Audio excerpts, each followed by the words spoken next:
Larson, who went missing in the Porcupine Mountains in Michigan when he was 19 years old. So, before I get into this case, I just wanted to say thank you again to everyone who has subscribed to my channel. I am appreciative of that, and if you are not subscribed yet and you would like to, that would be awesome if you did. And I really want to discuss more unknown cases in the future on this channel because I think it's so important to keep these cases alive and to remember them because they could end up solved one day. And I just think it's really sad that there are many cases that just go completely overlooked. So this case is pretty unknown, at least from what I could find, because there wasn't a lot of sources online covering this case, but I ended up finding it through like a local news site, I believe, which I will be using as one of my sources. And in the comment section below, I will do another pinned comment listing 3 cases that I want to discuss and cover on this channel. And if you would like to see one of them covered, you can comment the number of that case, and I will cover the one that is voted for the most first, and then I might end up covering the other ones as well just after the one that ends up winning. So without further ado, let's get into this case. Also, by the way, it's probably going to be a shorter video because, like I said, there's not a lot of resources or information about this case, but I'm going to do my best to cover it. So let's get into the case of Michael Larson. So on April 22nd in 1968, Michael Larson told his mother that he was going to get a haircut, and he told her this around 10:30 in the morning. And it seemed as if he was not actually going to do this because he left in his Volkswagen wearing green trousers and a black sweatshirt, and he had also taken a poncho and a map of the Porcupine Mountains Wilderness State Park in Michigan with him, and he also withdrew $650 from his savings account as well. So obviously it seemed like he had other plans than to go get a haircut. And Michael was 19 years old, and he was a student at the University of Wisconsin, and he was from Madison, Wisconsin area. 2 days after Michael left his parents' home, a Michigan Department of Conservation officer discovered a vehicle parked on a remote side road at a gravel pit off the South Boundary Road in Porcupine Mountains. The place where the car was found is about 2 miles from Highway 107, which is the eastern gateway to the roughly 60,000 acre park known for its numerous hiking trails, remote atmosphere, and hardwood forests. The door to his car was unlocked and the keys were still in the ignition, and there was a full gas tank. The car had a full gas tank, and also his license plate was removed. And there were small drops of blood found on the front seat cushions in the car's interior. And the driver, Michael, which we later found out was Michael, there were no signs of him. The sheriff who found this car speculated that whoever removed the license plate from the vehicle might have cut their hand, resulting in the blood. It appeared to him that the car had been abandoned. The sheriff contacted police in Hurley, the nearest Wisconsin town, asking them to perform a license check to determine who owned the green Volkswagen found in the woods. And it was determined that it was Michael Larson's vehicle. So then an officer was dispatched to the Larson home, And Mary Larson told police that she hadn't seen her son since Monday when he left for a haircut, now almost 48 hours earlier. And Mary is Michael's mother, obviously.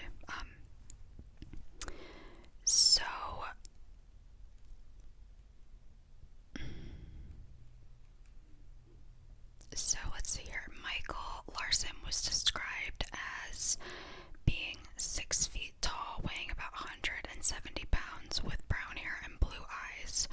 Madison police confirmed that he had never been in trouble with the law other than a traffic accident. And also his parents said that he had no known enemies, which I feel like is such a common thing to hear with a lot of cases, that they had no enemies, they had no problems, and a lot of times it's revealed that they actually did, but with Michael it seemed like he really didn't have any kind of issues that were known, at least to his family. And an article published on April 26th by the Wisconsin State Journal said the investigation by police in Upper Michigan had revealed no leads to the whereabouts of the missing college student. Michael Larson was the oldest of 4 boys in his family, and at the time of his disappearance, his brother Tom was 18 and in his first year of college, also at the University of Wisconsin. He also had a brother, Glenn, who was 15, and a brother, Dan, who was 12. And he had actually been to the Porcupine Mountains before with his brother, Tom, and everyone in his family said that he wasn't a hunter or anything like that, but he did love to go backpacking, and he took trips in the past with his family members. So on November 14th, 1968, a day before the opening of a firearm deer hunting season in the Upper Peninsula, Sheriff Paulison asked hunters to be on the lookout for any clues relating to the disappearance of Michael Larson, and this was the sheriff that found his car. The same day, Paulison wrote a letter to Glenn Larson telling him investigators were still looking for evidence or clues into the whereabouts of his son. And he also stated that the license plates had still not been found. And he also contacted the U.S. Border Patrol in case Michael might be in Canada. So, let's see here. 2 days into the hunting season, a hunter from the Detroit area was in the Porcupine Mountains, and he saw something ahead of him in the distance protruding from a cover of about 2 inches of freshly fallen snow.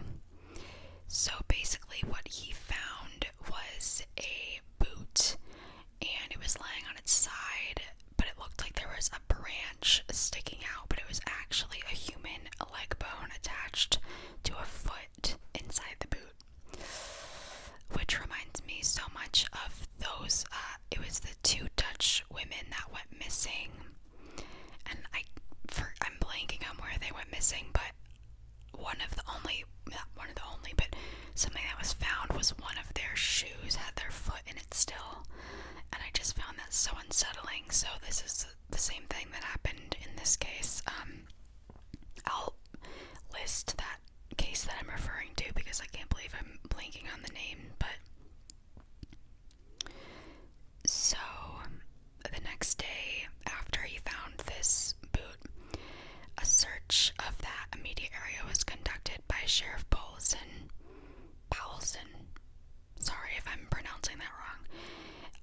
Sheriff Paulson, Deputy Gene Schenkel, Park Manager Dave Balbo, Ranger Andrew Polos, and Conservation Officer Carl Altang, and Michigan State Police Trooper John Carey. So they ended up finding the other boot about 50 feet away from the first one, and this one had several pieces of bone that looked like it had been chewed on, and they later determined that it looked like it had been chewed on by a bear. So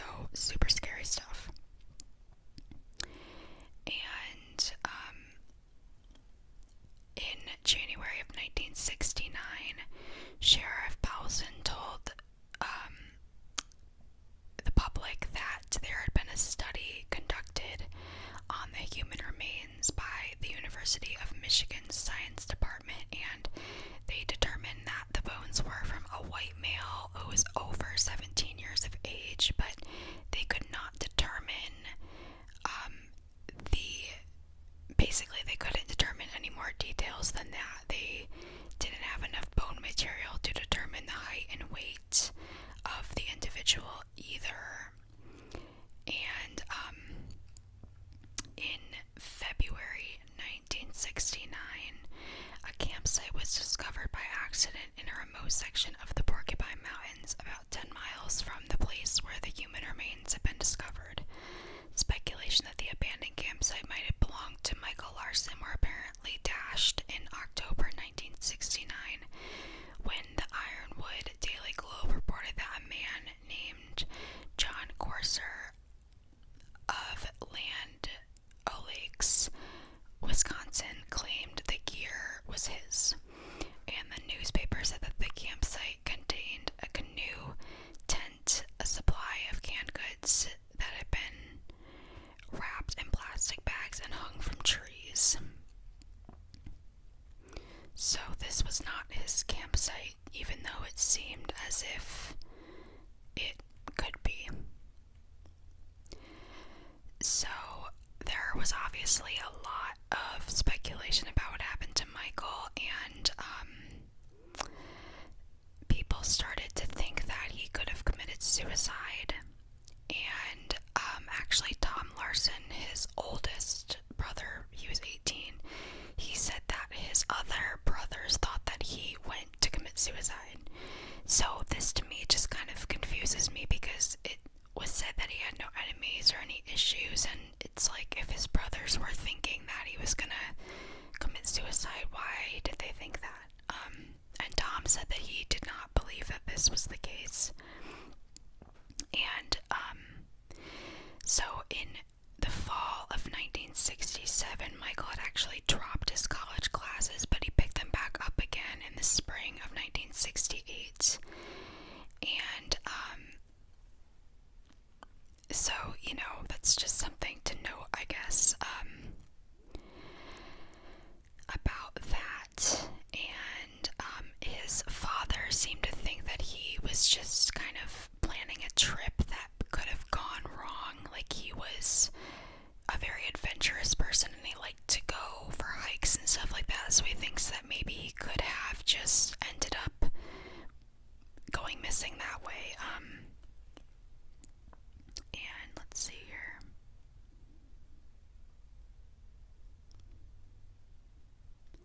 So, getting into more recent times, over the past few years, Tom Larson has been the leader of a renewed search for Michael Larson, and he gathered old police reports and newspaper articles and has communicated with law enforcement agencies trying to find people who might have more information on the case. And his parents are deceased at this point, so obviously they can't answer any questions. And in November of 2019, Tom provided the results of a test of his DNA to the Special Investigation Unit of the Michigan State Police in Lansing. And like the sheriff did in 1968, Tom Larson hopes that hunters who are going into firearm deer hunting season will be on the lookout for any remains still to this day that could be around in the area. And he said that even though it's been 50 years, or over 50 years, there could still be something out there left to find. And attempts have been made via law enforcement agencies to find out whether the bones collected in 1968 are still available for testing. And in all cases, either maintain records do not date back that far, or they no longer exist. And apparently the bones cannot be located. Okay, this is so frustrating when this kind of stuff happens. Like, come on, people. How do bones go missing?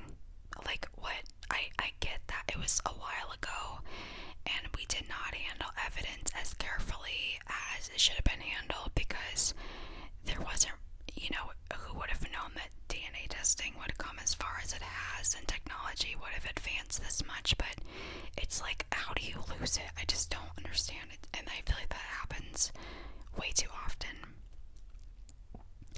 Michigan State Police confirmed in 20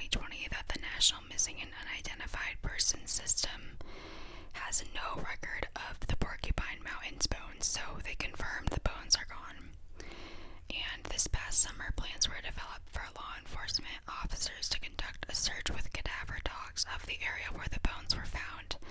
The officers were planning to reach the site by boat, dependent on the relative calmness of the waters in Lake Superior. In early June, dogs searched the area where Michael's car was found. Tom and his brother Dan also came to the park in June and visited the Buckshot Cabin and other park locations. On August 16th, park staff used a park rescue boat to transport a sheriff's deputy and 3 state police personnel with their 2 cadaver dogs to the location where the boots and bones had been found. And the area was searched, but there was nothing found, basically. A state police detective in nearby Wakefield also reviewed information about the case, including logs written by visitors at park cabins dating back to the time of Michael's disappearance. At this point, the Larson's family's investigation options are dwindling. Tom hopes this article will jog recollections or inspire people with new information on this incident to come forward to finally conclude the still unresolved mystery. And I'm going to provide